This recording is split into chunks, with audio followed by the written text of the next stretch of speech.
ukamweze aiwe ndikubwira bwira ndi mu modoka yanjye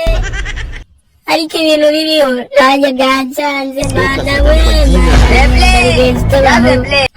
ibi bintu ni ibiki ibi ni ibiki vivira ku modoka za kosa ayiwe mana we reka naze turekurembaho ayiwe ese kandi ibi ni ibiki biri kuvuga kandi banyanyanya wesa ibi ni ibiki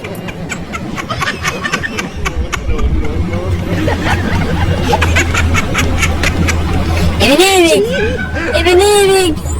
ayiwe mana we imodoka irakonje mana we gatwumve ayiwe irakonje mana we reka tureko twashyiramo hiti tureko amabya yabo mburuka mana we ayiwe ibi ni ibiki vira ku modoka za moza ayiwe mana we